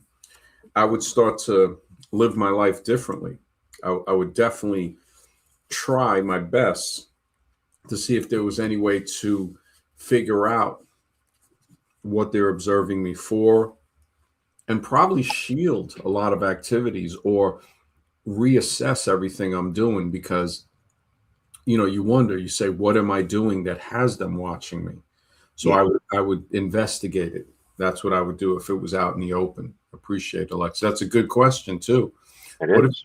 yeah, three Agent Smiths watching, they don't talk, don't engage? It's actually a very good question. And you know what? That's what might, if we look around, we might see that right now. Mm-hmm. Uh, when Zach came on, he said the FBI knocked on his door in Washington. Wow. I was like, holy smoke. And he was in a small town. It's like, and that's what makes me, he had a good point. It's like, it's as if they had nothing else to do. It's crazy when you think of that, how, yeah, the agents, I think they're there, but we don't even see them. But yeah, that I would investigate without them knowing, or thinking that they're, me thinking that they're not knowing. And what Yeah. were they knocking on his door for? What was it? Was it related to his What was it? broadcast? Man, I forgot what he said. It might have been something. Hmm. Was there something Yeah, I he don't know if said? maybe he wasn't really clear about it either. I think because I remember him talking about it too, up in Yeah, Washington not what he State. said, but yeah, Mhm. I Who don't think knows? they ever. Whatever they show us, I don't think. I don't think it's going to be real for I some mean, reason. why would they even need to do it like that anyway at this point with all the technology they have? It's like Hmm. I look at it like Facebook, we're not being forced to give up our information. We're doing it voluntarily. And that's how I see it happening. Yeah, This is called the real world, minus Hollywood. Remember, the movies are the movies. You know what I'm saying? They're there to train you a certain way to say this is how it's going to be. And you yeah, have it in your mind that way. But in the real world, it's nothing like that. It's to fool you in a way, Hollywood, I think. yeah. Gigi might be right. The smartphone is Agent Smith. It was one of the Agent Smiths. Mm-hmm. Get rid of your smartphone. Let's see who can do that. I know I can't. You know what I Hmm. mean? So, If I feel like if it ever gets to the point Agent Smith talks to you, it's already over, and there's nothing you can do I at agree. that point. Yeah, yeah. That could possibly, if he's there talking to you, you already know. Hmm. Project Bluebeam. I forgot what that was. I think that's the fake alien invasion. Oh, okay, okay. Project Brooklyn. Yeah. Wow. It seems like we're headed there too. That's another thing. Are you serious? I didn't know you can't use an Android phone without a Google account. Really? Did not Hmm. know that. I have Apple, so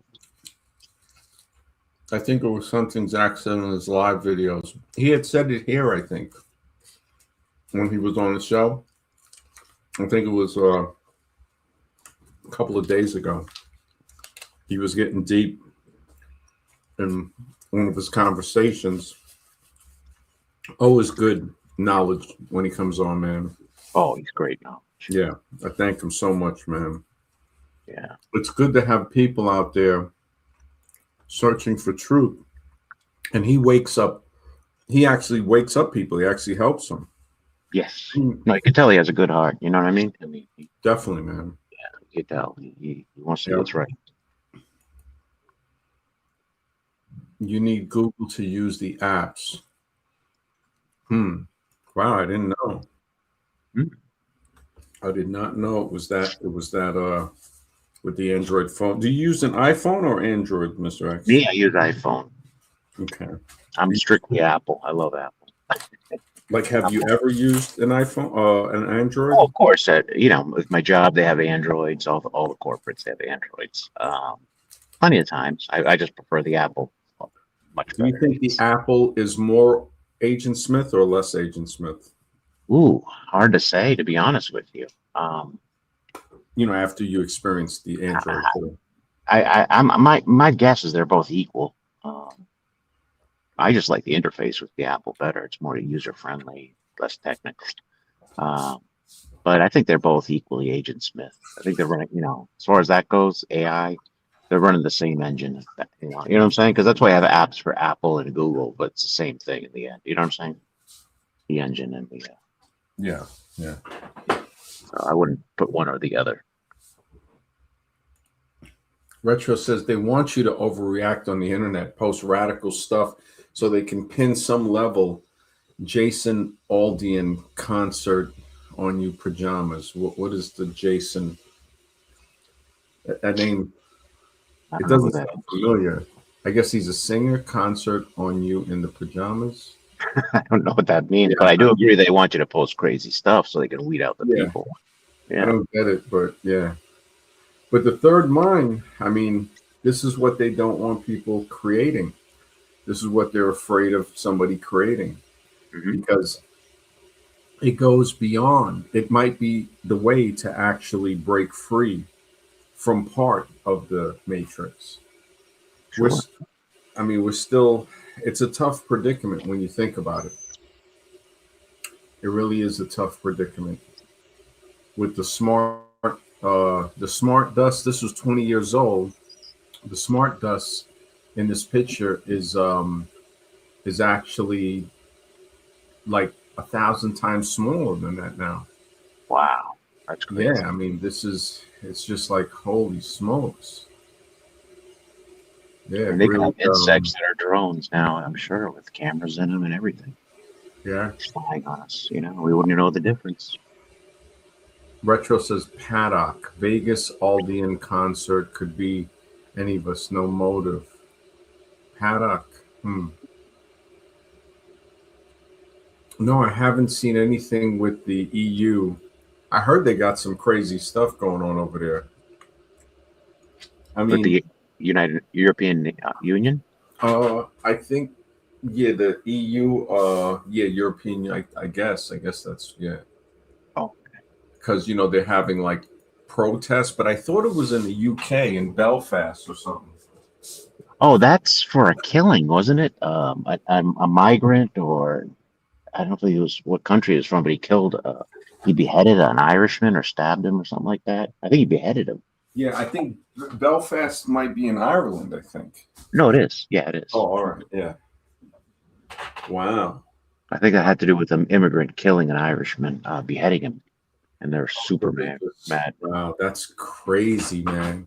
When you think of the hierarchy that's letting that happen, it's like, I'm not saying the guy who did that ain't wrong. I'm also saying that the person that allows this to happen, that changes those laws. I mean, those are the real culprits, actually, in what's going on. It's just like, it's crazy. Stephen Paddock, pew pew, 600 people with no motive during the Saudi family upheaval. Wow, I didn't know. In Vegas, same time. Really? Holy smokes. And this was recently? Holy smokes. I didn't know. I didn't know anything. I didn't know about that. Because a guy who almost beheaded. Who almost beheaded. The guy who got almost beheaded got put in handcuffs. So that's crazy, man. Oh, wow. That is crazy. That is crazy. Holy smokes. Yeah, like their level of leftism is on steroid. There's nothing like our left here would be conservative in Europe. You know what I mean? Wow. Yeah. Basically, our left is MAGA compared to their left. You know what I mean? Azroon, what's up, man? You back? Nothing. I just finished walking. Yeah. I finished my walk, so I thought I'll join in. Are you feeling better, man? How's your health? It's okay so far. I have to go and get checked up in the month of July. That's why I'm a bit busy trying to lose weight because sugar and cholesterol had come to borderline. So I had no choice but to work on myself now. I was eating heavy dinners at night and sleeping off. So when you eat too much in the night and sleep off, it spikes the sugar level and it led to grade 2 fatty liver. They said that grade 3 fatty liver is irreversible. So I had no choice but to work on myself. Wow. I've reduced weight, MD. I've reduced at least 8 kgs. So now I have to reduce 5 more kilos. Wow. I'm looking up the Jason Aldean. Wow. So he was performing. Somebody fired an automatic style rifle.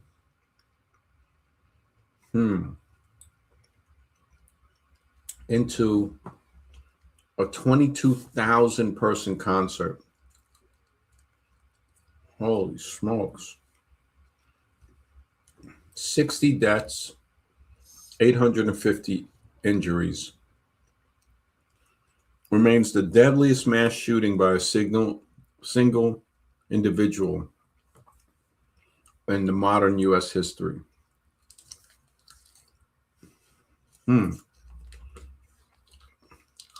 What's weird is I'm a person that doesn't really watch the news. Remember, I don't see how I don't. It's weird that I don't remember this.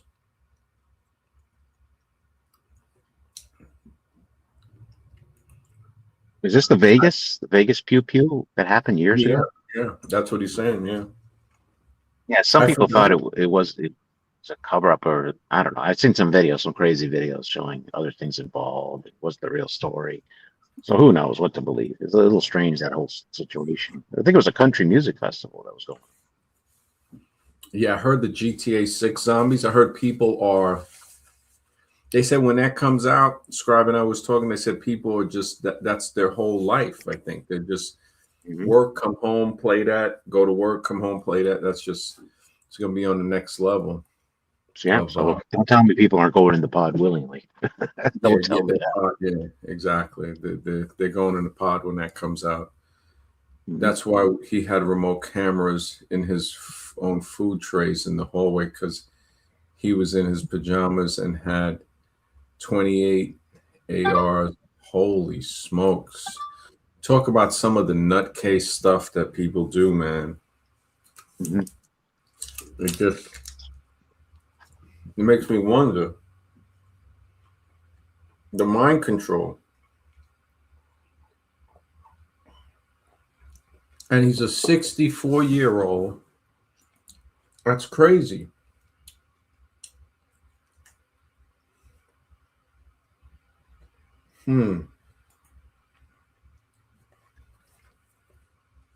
That's kind of odd. Crazy what people do. I mean, like, what goes through your mind? What goes through your mind to want to commit something like that? 28 ARs. It says here he had a cashier of 24.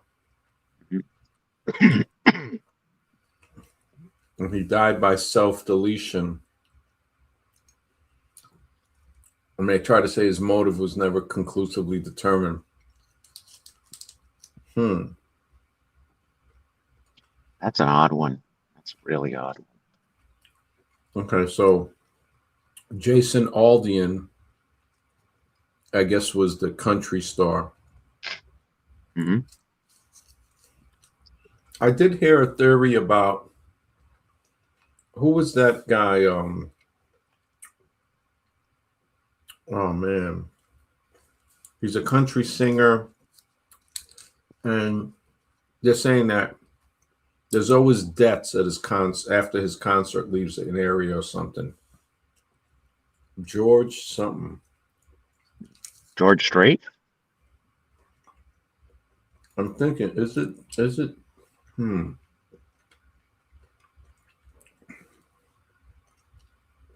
Is it George Strait? If AI. Yeah. Look We'll, it up in AI. yeah.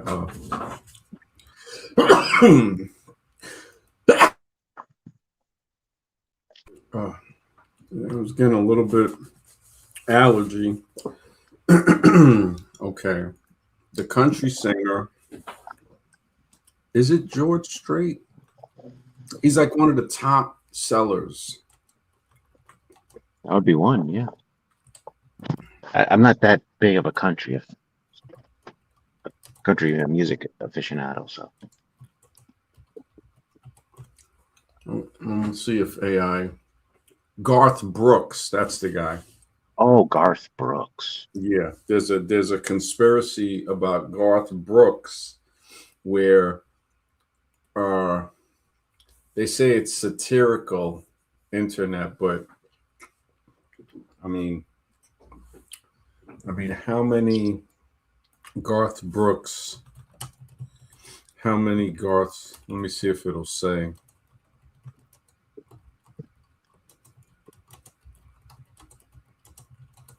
In the town afterward. See, now it tries to tell me there's no credible thing. See, and that's the thing with AI where there has to be a way to figure it out. 60 people connects to Trump, 64. Wow. Wow, that's deep. Yep, and they'll just tell us nothing to see here. Oh, so the Garth Brooks thing you're saying, thinking is fake? That's what they're trying. I mean, I heard some. It could be. Yeah, it could be that guy was great. You know, a lot of these guys. Yeah, you know the programming. Yeah, they're definitely. Yeah, I've heard that. Garth Brooks always men died. Yeah, and AI is trying to lie right now. I'm trying to find that, and it's just like it's saying, oh, it's not. No, it literally is saying no. 0 actual deaths or disappearance have been attributed. Well, of course, not attributed to him. I'm trying to see. I just try to say how many concerts, Garth Brooks concerts, that people die in the town afterward, and it's just like give me a whole other bunch of crap. Oh, theory basis, online platforms, TikTok, Reddit users joked about connecting various unsolved disappearances. So it's this AI is protecting him. It clearly, I mean, some of the stuff it's saying right now, yeah, it's just and it's frustrating. Even though it's lying to appease, it gets to a point. Pretty sure he worked for a defense contractor and then had weird story about a brother. Have to look into that. Everything in television is rehearsed, everything including the news and reality. Yes, that is seems to be very apparent. That seems to be very apparent. But I saw a YouTube video about that where a lady called Michael Savage, the radio talk show host, and it's probably still up on YouTube. You can see it. And she was there, and she reported bullets coming from different directions. So, and Michael Savage was like, "Don't talk about this. Don't talk about this. Forget it. You don't want to say nothing anymore." Wow. Yeah. That's wasn't coming from one side, which I don't know. That kind of makes a little sense,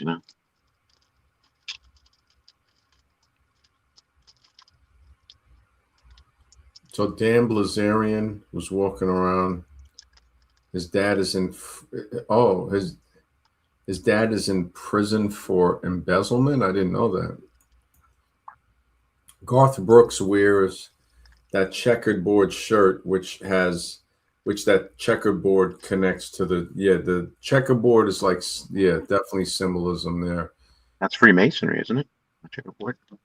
Have you been on or ever worked in television? Not yet. Not yet. Other brother had to leave country. Wow. Well, you know what I did do about 20 years ago? I used to do a show in public access. And I remember doing some book reviews and I actually met a few people. This girl I was dating, she used to watch it. Yeah, that was like 2005. Yeah, it's been a while, man. It's been a while. Be great to get paid for working in television. That would be nice. Forge, sorry, I had to end up taking off to catch the bus. I don't have any service on my phone. It's cool, brother. Thank you for coming on, bro. Thank you for coming on. Yeah, the media, man, you can never trust them. Can't believe we've lost freedom of speech. No, it's freedom of speech. Just watch what you say. Yep. That's basically what it is. You know, that's basically, yeah. It's like anybody telling you that they're giving you freedom of speech or that you have it like because of them, you already know. That's like the mob telling you you got to pay them for protection. And you say protection against who? And it's like from them.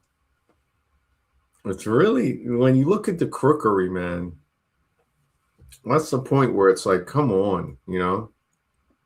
It's like how, people actually, yeah. But even like when we were talking about how to create another mind, when we look at what some of the stuff we talked about, we see how easy it is. And I did this to show, that's why I was answering those questions and stuff, to show that if we're not talking about ideas, which it's cool answering the questions about the event, which of course we were saying is the shooting, and the person, but those two, it creates something that inhibits us from formulating or manifesting a third mind, or beyond the third mind, fourth, fifth, and so on, because of the people and the events. The ideas have to be, that's what has to be present. That's what basically allows the shared thought, to be, yeah. I'm just looking to see. I had it in my notes. Again, I like the concept of the third mind. I think that's a really good concept. Thanks. Visualize. Yeah. Well done. Thanks. Yeah. And they have a lot of literature on it going back over 100 years, very deep stuff.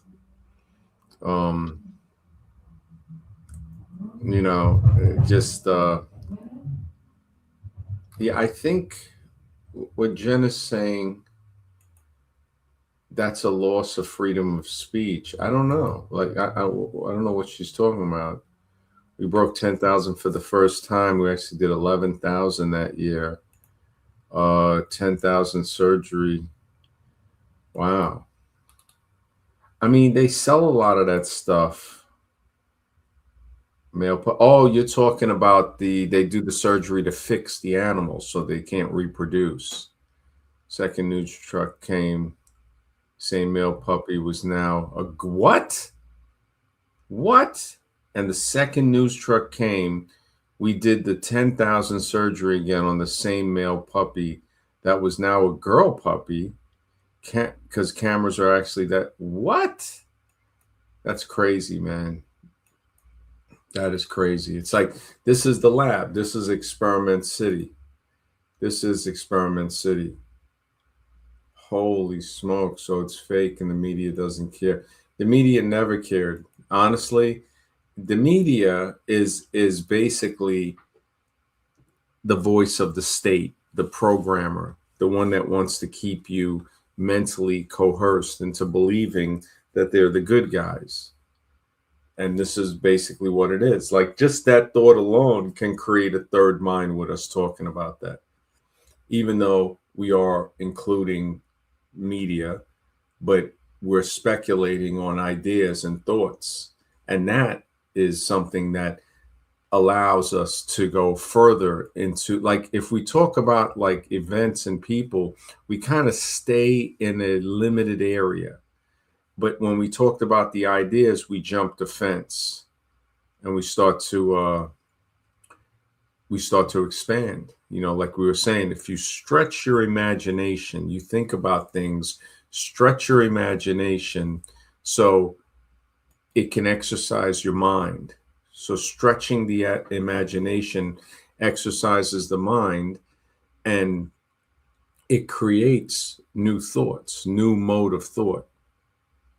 It's like somebody being allowed to think about what they want to think about without having to worry about repercussions. Yeah. Yeah, that's just looking at a few things. But yeah, man. This was it's been every day kind of tough, but gotta do it, man. I figure We tomorrow. appreciate it. We appreciate it, MD. Yeah, no, thank you, man. I appreciate you. Definitely glad to have you here. I spoke with Scribe earlier today. Told him I would stream for a little bit, maybe an hour. It's almost 2 hours, so no, that's cool. But yeah, Azroon, did you have anything?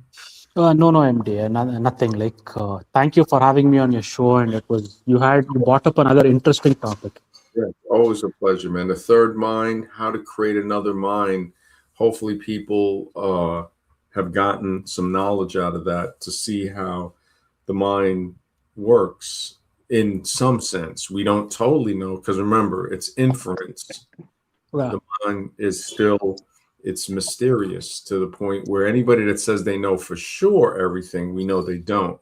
You can know some things, but not too many things about it.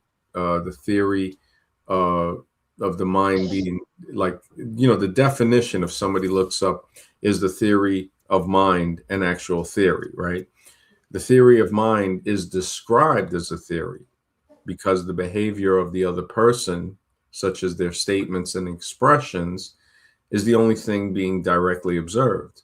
No one has direct access to the mind of another, and the existence of nature of the mind must be inferred. So to infer about that is clearly saying that it's not positively known. And the mind it's extremely mysterious. The fact that it is something, we're thinking with it, with our conscious mind, but it's not controlling the blood flow, the breathing. We're doing all of that.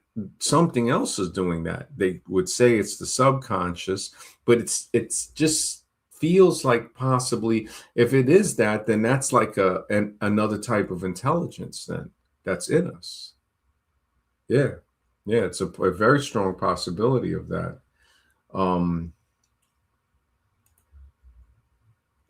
Censored content says, I agree, you're right about all this stuff just being distraction overall. You can never get to the bottom of any of it because it's control. It's a waste of time, just crazy. How often do they do this in our face on a daily basis, moment to moment, even more than a daily basis? Anytime you want, you can turn on the drug and get that stuff, that distraction.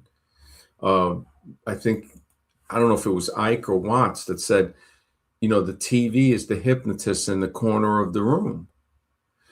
Imagine, like he had made a good point. I forgot who else wrote a book, and one in the book they said, imagine, it could have been Ike.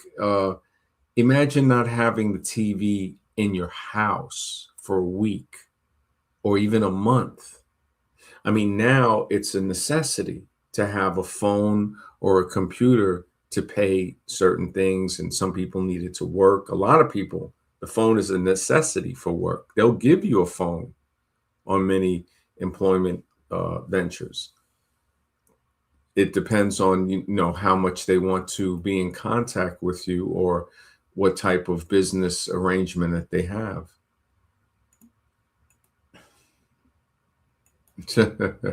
Retro is on, man. Wow. No, that's cool. The vet clinics, man, you're definitely doing something good, man. It's crazy when you look at the pet industry. The pet industry is like, it's multi-billion-dollar. Pet industry is definitely something where people are making money. I heard they used to take roadkill and put it in a lot of dog and cat food.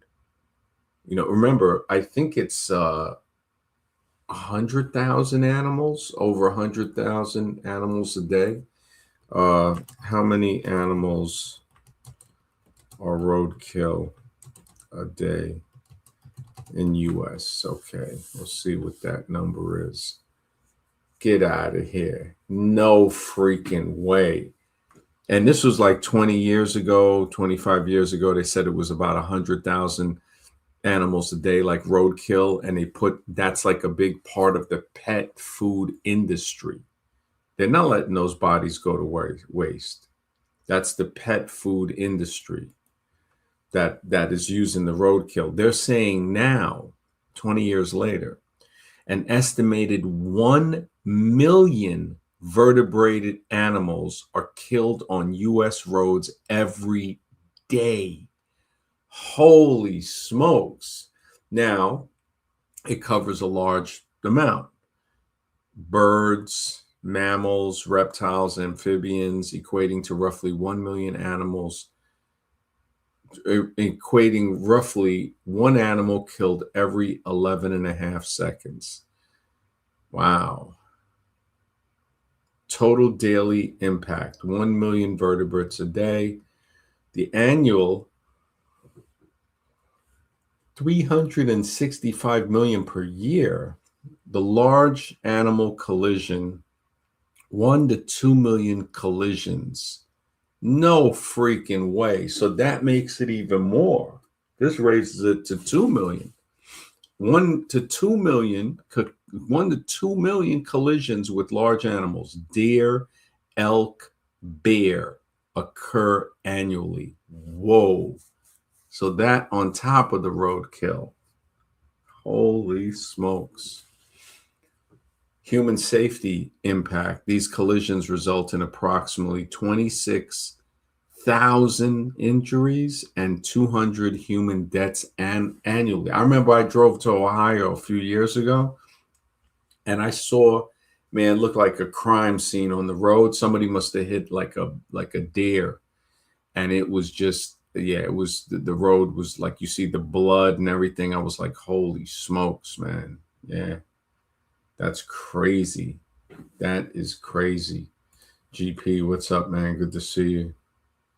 Yeah, that the grease spot, that's crazy, man. When the cities just leave them, that is really messed up.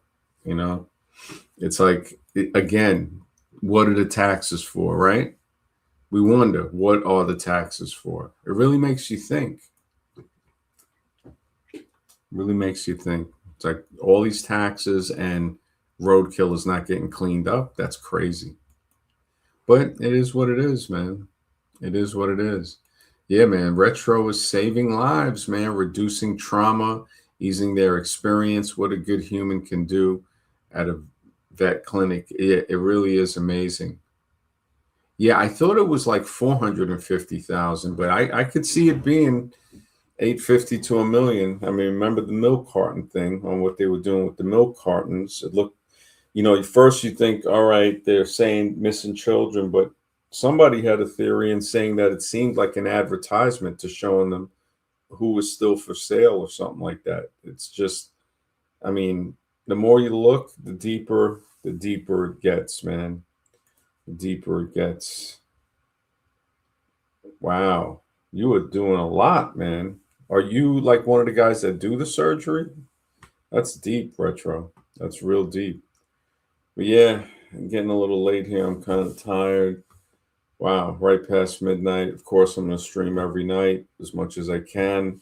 Yeah, let me see.